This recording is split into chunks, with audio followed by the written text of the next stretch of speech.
bueno, vamos a empezar. Esto es los orígenes del Cordobazo. Lo he realizado en base a toda la experiencia en el mundo, la experiencia en lo que pasó en el país y lo que pasó en la provincia de Córdoba. Y después alguna cosa. Acá empieza un poquito la historia que dice Rodolfo Walsh, que la historia de los trabajadores, hay una lucha, se termina esa lucha y se tiene que volver a empezar de nuevo a escribir la historia. Entonces, es una introducción, ¿no es cierto?, que hago referente, ¿no es cierto?, a Rodolfo Walsh. Acá vemos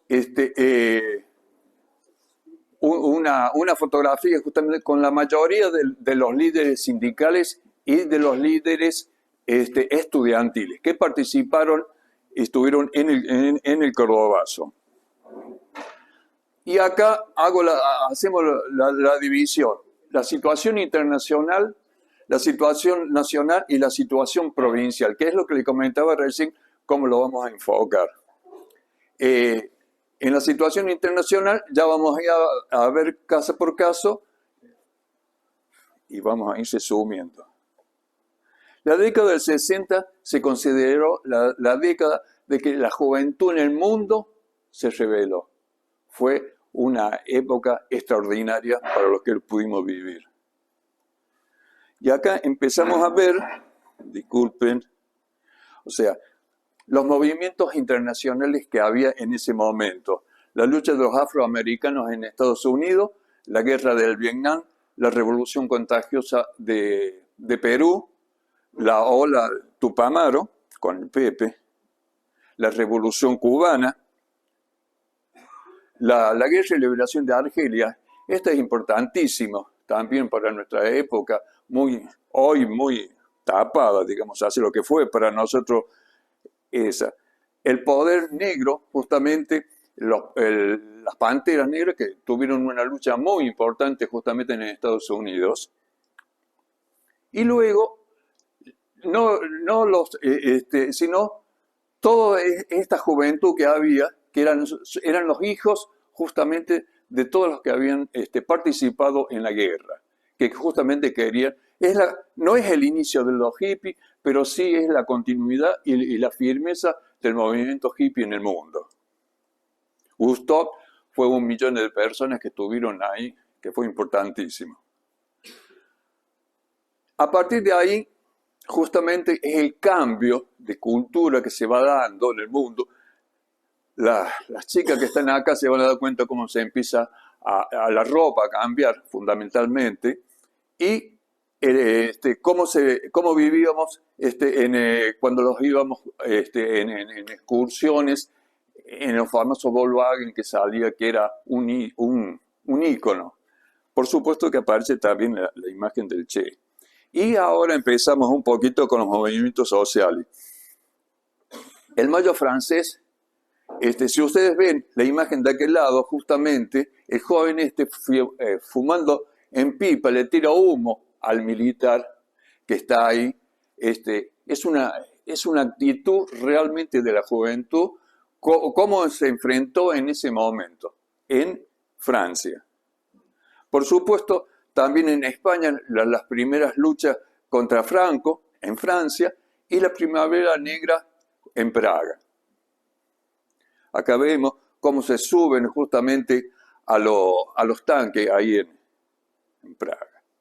Después tenemos la lucha en México, en Tlatelolco, donde en el 68, donde 300 compañeros son masacrados ahí en la plaza. Y vemos esta imagen que es similar a la de Praga, el tanque con los chicos arriba enfrentándolo. En la Argentina existían los famosos supermercados Minimax que decían que era de Rockefeller. Y era la lucha que teníamos nosotros contra el objetivo yanqui, como era acá que veíamos nosotros Icana, todos esos lugares, ¿no es cierto?, que después... Eso era una manifestación en Córdoba del retorno del general Perón, donde se hacían manifestaciones el 17 de octubre. Acá empezamos a ver la CGT lanza en el año 63, ¿no es cierto?, una campaña, esos libritos, que era una semana de lucha. Y empezamos a ver los dibujos de Carpani que le da la fuerza justamente a esa lucha. El plan de lucha de la CGT en el año 64 contra el gobierno de Ilia, 4 millones de compañeros tomaron la fábrica. Tomaron una fábrica en ese momento, no se avisaba, directamente se tomaba. Y no podemos olvidar los 14 años de resistencia del peronismo. 14 años en el cual hubo una lucha paralela, ¿no es cierto?, a las luchas sindicales. Pero con el retorno del general Perón, el Perón vuelve todo el mal. Pero quiero rescatar algo, ya que hay tantas chicas. Esta foto demuestra que en esa época la gran cantidad de mujeres que había han sido un poquito, digamos así, olvidadas, pero las mujeres siempre estuvieron con nosotros en la lucha, siempre. Eso es en el 27 de abril y General Paz, cuando vino el general de Gaulle, el general Perón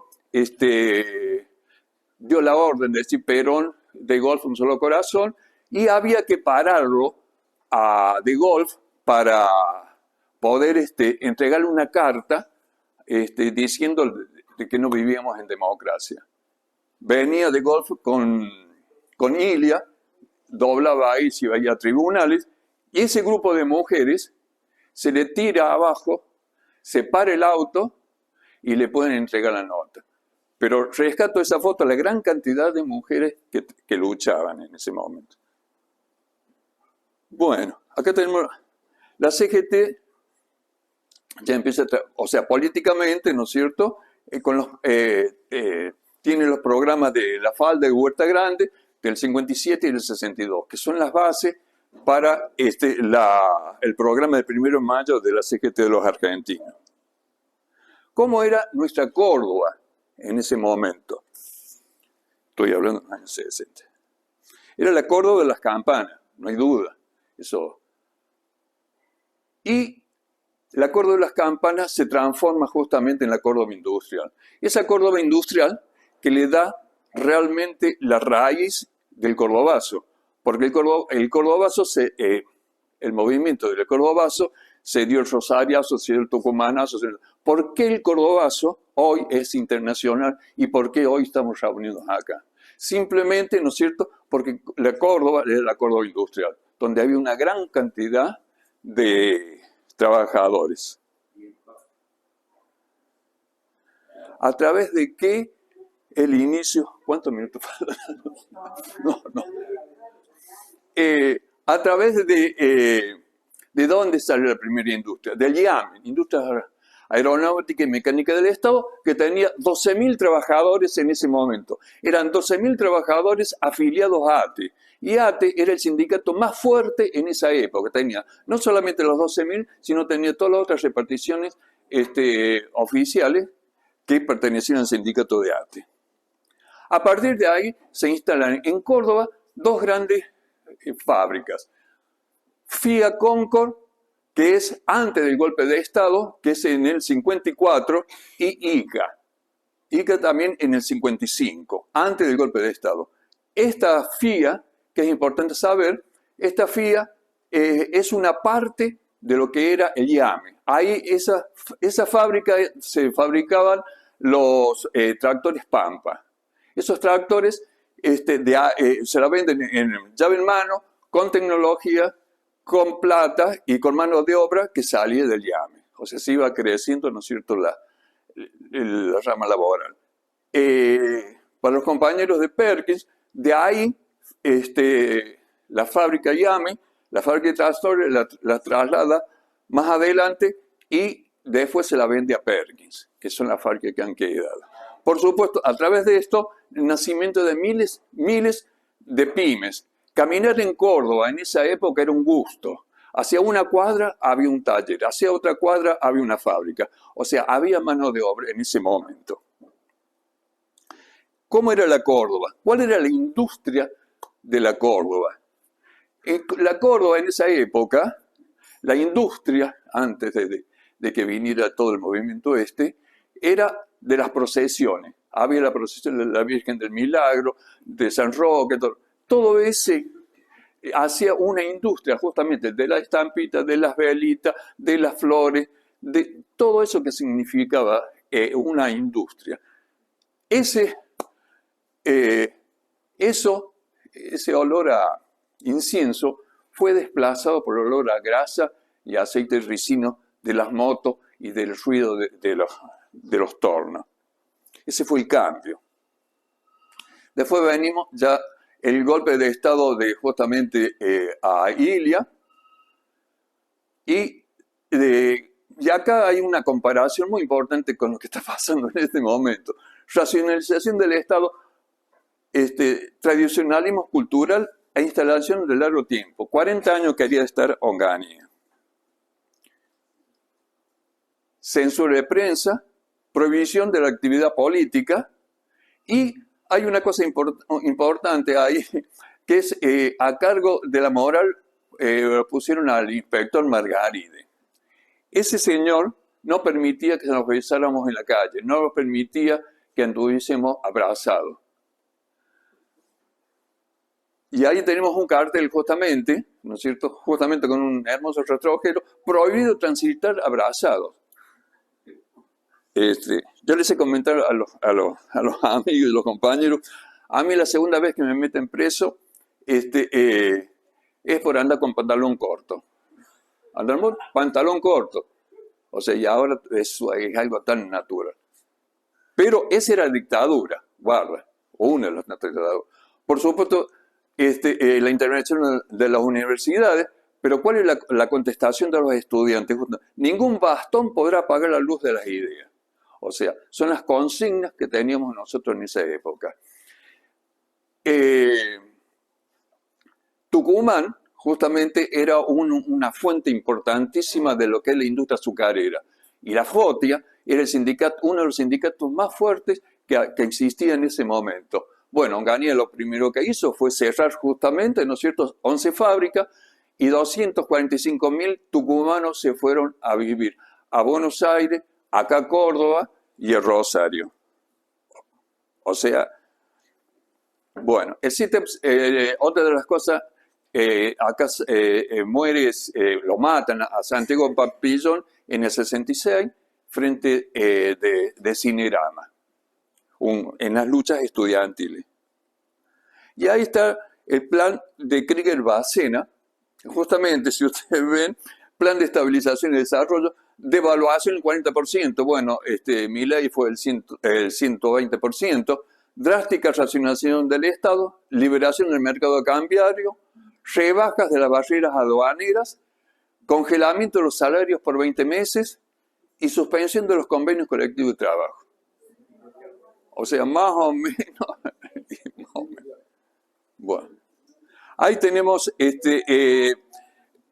las recomendaciones de la gente que echaban, justamente los compañeros de ATE. Ahí miren el cartel que decía, por la patria y por la industria nacional. O sea, por eso se luchaba. En la fábrica justamente fábrica de aviones, que era la DINFIA, echan a todos los delegados. Y en el 68 se realiza el Congreso normalizado de la CGT y se divide en dos. Las dos divisiones es la CGT justamente de los argentinos, o Paseo Colón, con Raimundo Ongaro, y la otra, de la calle Sopardo, con Vicente Roque de Molinero. Esa estaba formada por bandoristas y por los que participaban, que se llama, en el gobierno de Onganía.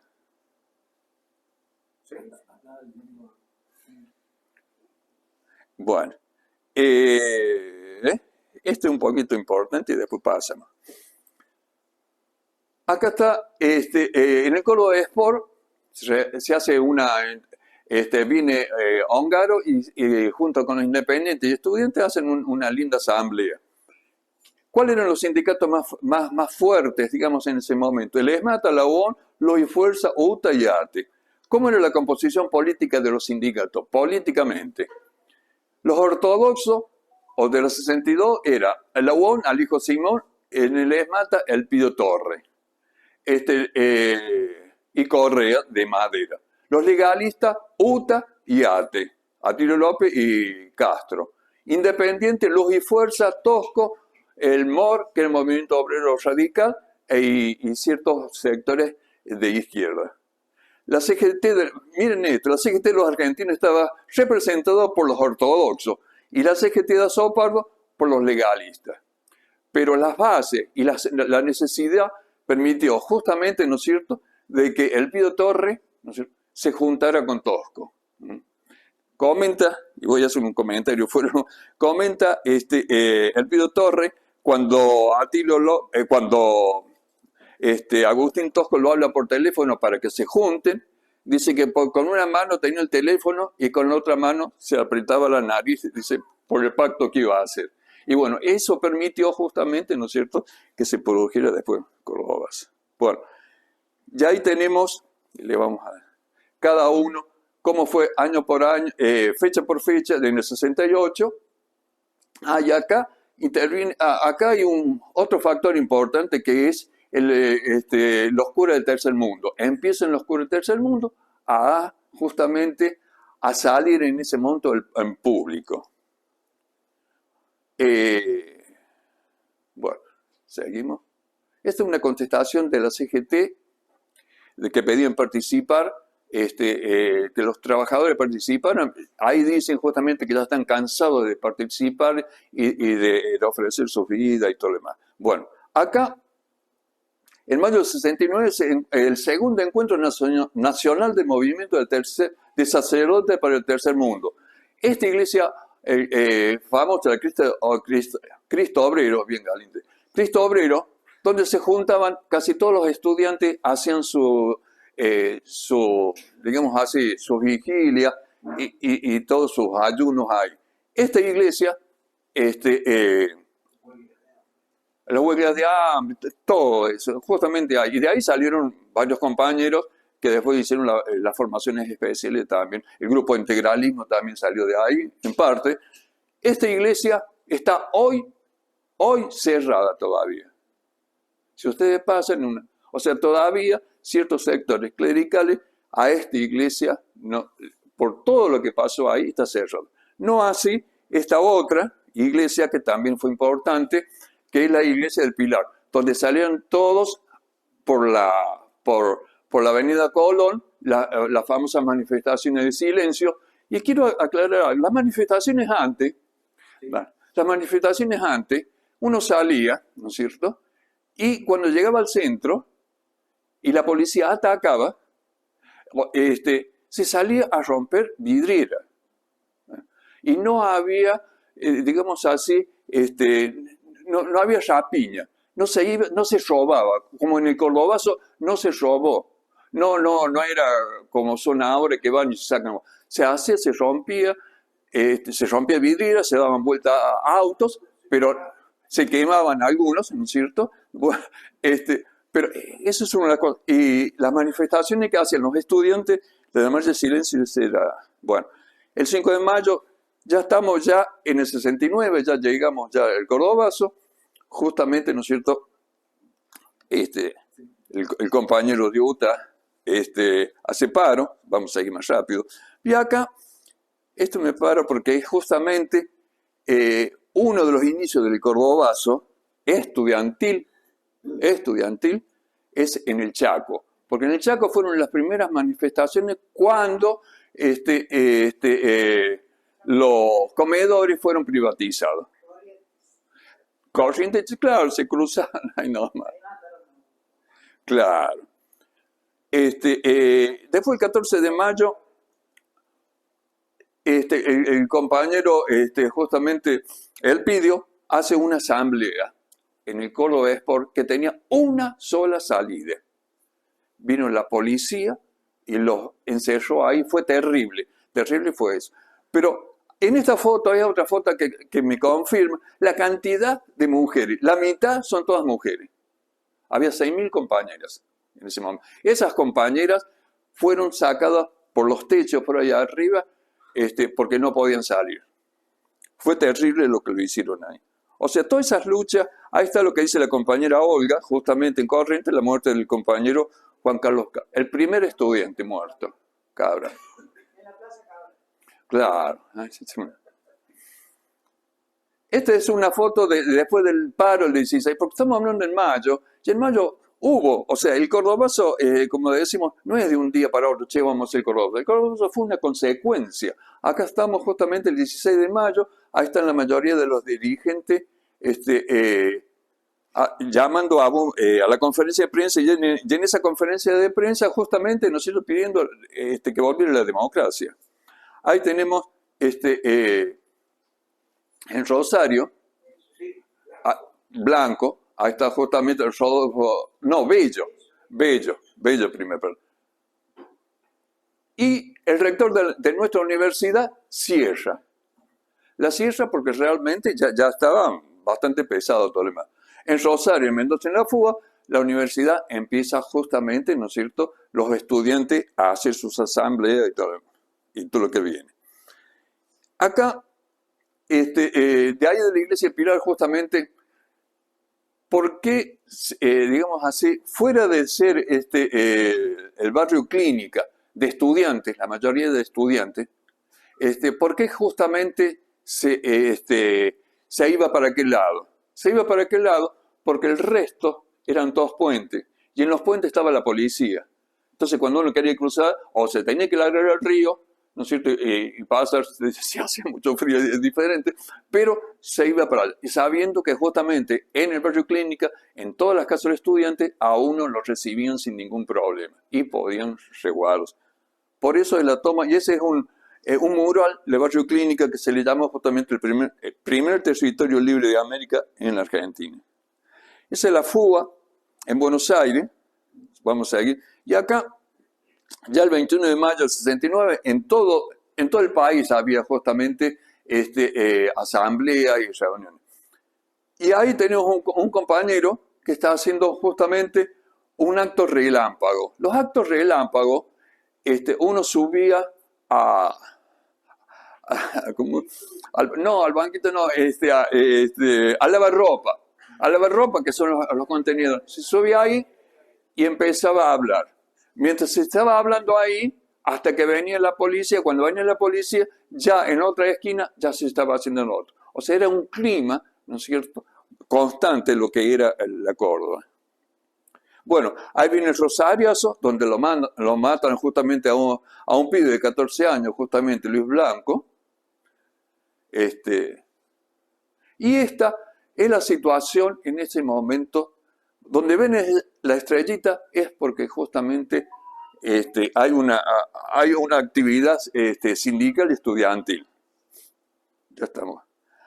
Y acá el compañero Atilio López, Agustín Tosco, justamente tenía una afinidad con los compañeros estudiantes. Entonces, las manifestaciones, él iba y hablaba ahí también. Y lo vemos acá justamente con dos rastrojeros y lo haciendo. El compañero que está ahí hablando es Vidaña, otro líder también de la época. Y acá un plenario de la CGT. En ese plenario siempre anduvieron dos personas juntas ahí, Atilio López y Castro. Los dos eran iguales, a mi entender. Le gustaba lo mismo, eran unos tipazos impresionantes. Los dos, uno iba y lo hablaba sin ningún problema, no tenía, digamos así, la secretaria o la puerta cerrada, y eran tipos. Pero acá quiero rescatar uno, que está ahí acá de bigote, que es Dreising. Dreising, alias Serrucho, para mí, fue uno de los ideólogos del Cordobazo, por su capacidad de manejar y de informar, su capacidad que tenía Dreising. Por supuesto, acompañado con los otros compañeros de ahí, sin disminuir cualquiera guarda. Esa es una toma de una fábrica, como se tomaba, y una toma en la universidad. Unos con overol y otros con corbata. El 26 de mayo, a nivel nacional, lanzan un paro justamente y acá hacen un paro activo. El paro activo era a partir de las 11, los reunimos ahí en la CGT y al otro día era paro total. El PEN justamente crea los consejos de guerra especial, ya sabía lo que se venía, o sea, seguían teniendo una buena información. Por supuesto, el episcopado trata el riesgo de violencia, trata de parar un poco la mano. Ya que hay otro tema un poquito tapado también, que eso es de los compañeros del CEP.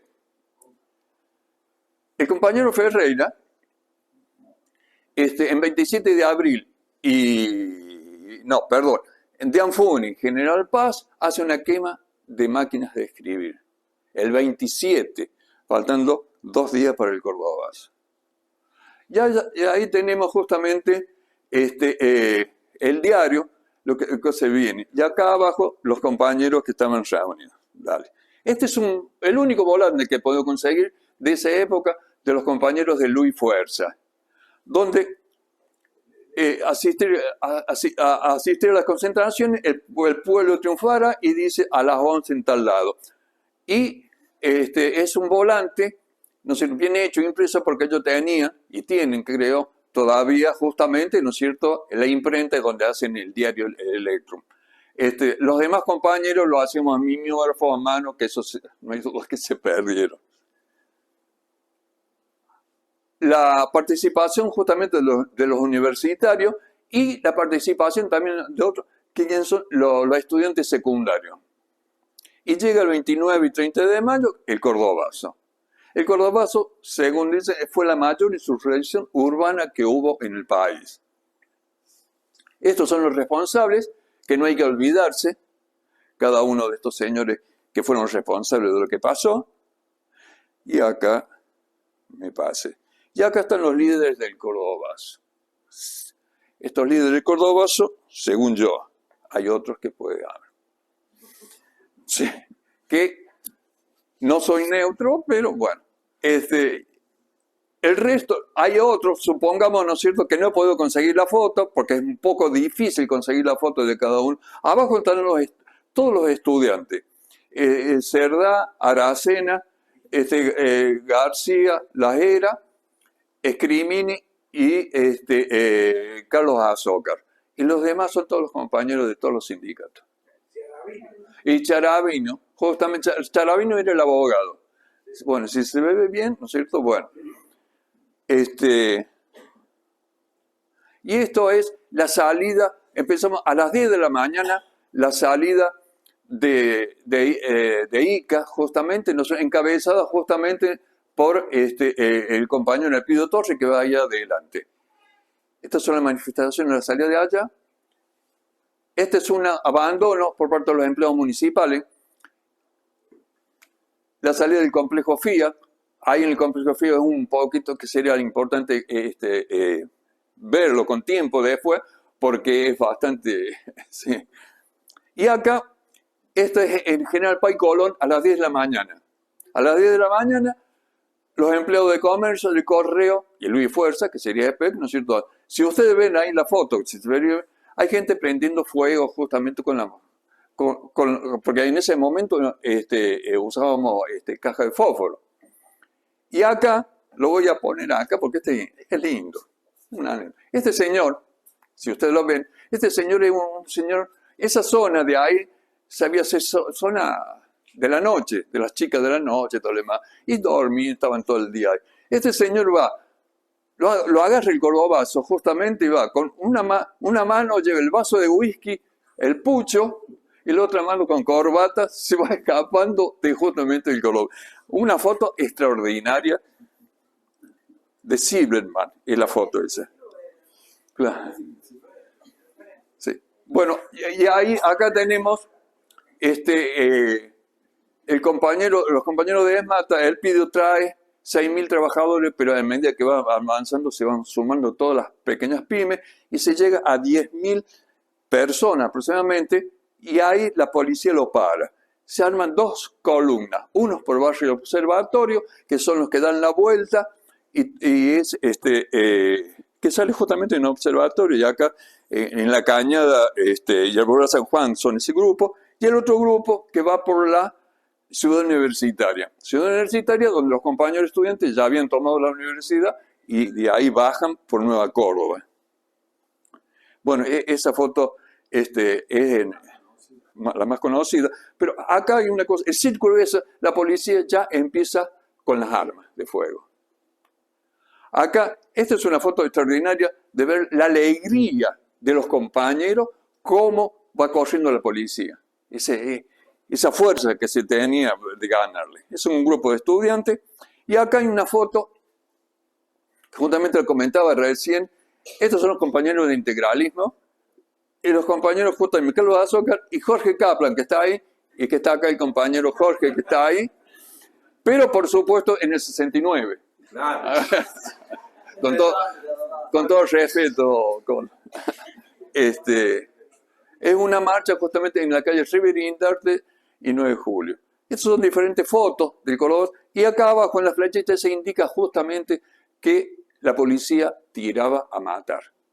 Si ustedes esta es en la CGT, la policía entra justamente, ¿no es cierto?, con los caballos adentro, porque había compañeros reunidos ahí. Una foto de Ardile, buenísima esa. Y acá es otra foto, después, a las horas, en la misma esquina, donde vemos que está el señor con una gomera y el hijo alzándole las piedras para parar. O sea, era toda una familia. O sea, el cordobazo fue completo, no fue solamente de ciertos grupos. Bueno, acá la moto Puma, lo que significó la moto Puma, que ya lo vamos a ver, en toda manifestación hubo moto. La moto Puma en el cordobazo fue el celular. Acá estos dos compañeros periodistas en Radio Nacional, un día los escucho y los hablo y me relatan todo esto. De barricada a barricada, como no había teléfono, los teléfonos negros, eso que había que pegarle porque andaban, no andaban, no hay duda. Y entonces la moto Puma era la que llevaba el aviso a una hora. Y llevaba en el tanque la nafta, justamente, y le estopaba abajo, lo daban vuelta y se hacía la fogata. Pero a la noche era el problema cuando uno escuchaba una moto Puma. Una moto, sí, la moto Puma mayormente, porque no sabía qué decía. O sea, buenas noticias o malas noticias. O sea, fue realmente el celular de ese momento. Estas son las armas usadas por la policía, si se recordarán. Y estas son las armas nuestras. La gomera, las bolitas, justamente el carucito, los miguelitos, ¿no es cierto? Y las bombas. Bueno, listo. Hasta acá llegué. Sí.